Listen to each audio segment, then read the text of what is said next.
don't jump. Nice slide. Cannonball! Oh, this is not good because it's cold. That's not good. You should be stepping on it. Oh, I am stepping. Okay, we don't want to walk all over it, okay?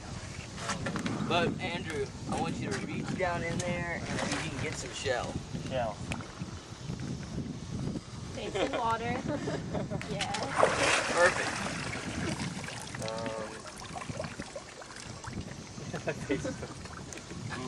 Go again. Round 2. That plastic tub. You have the plastic tub? Right now. Look at the top of his head. Perfect.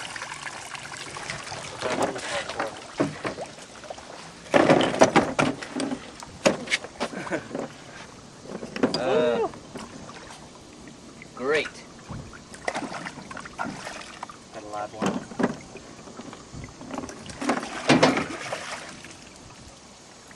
Awesome. One more. Round 3.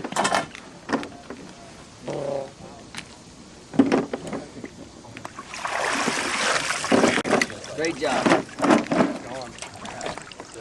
All right, everybody. So you were here last fall. We released the shell into the big tank. It was Okay. freezing that day too. It happened to be chilly that day, right? We put the shell in the tank. Then we got it to a certain temperature, and then we released swimming-eyed larvae into the tank. We then all came down here collectively. We made the line of people from the tank out here, and we released the shell. So over time, slowly the oysters have been growing. And if you see here, there's one growing, there's one growing. There's a guy growing right there. This is awesome. Let's see if I can wash him off a little bit. You can see the baby oyster here. Baby oyster, baby oyster.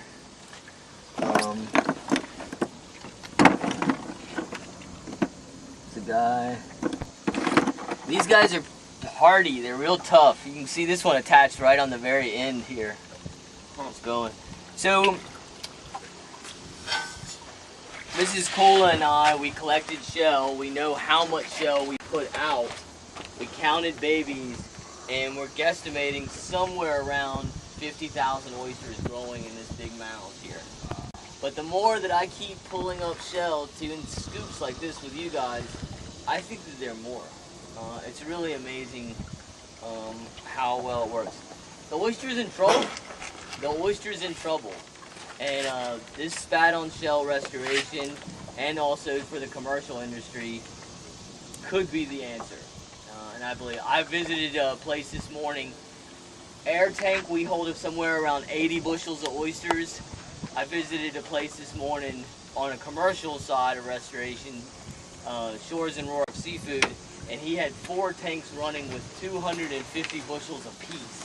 Jeez. So these guys they're doing this on a huge scale, and it's working. And you know, in 2 years, the waterman has a product that he can go out, tong his oysters off the reef, and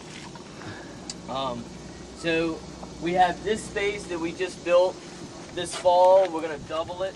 We're gonna come out here and we're gonna dump another load. We released 3 million larvae into the tank last fall. We're gonna release 5 million larvae this year through a grant from Tidewater Oyster Gardeners Association.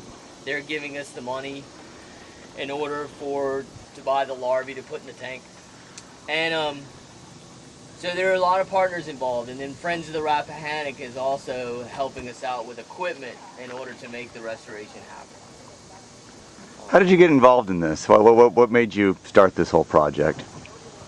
So when I was working for the Bay Foundation, I was working in education. I was doing trips like you went out with Mr. Cola, looking at marshes and just looking at the resource. And then I started getting into the restoration aspect of it and building reefs with the Bay Foundation. And for me, this is restoration that makes a difference. I mean, they're out here filtering water. We're providing habitat. We're eating the algae that is causing eutrophication.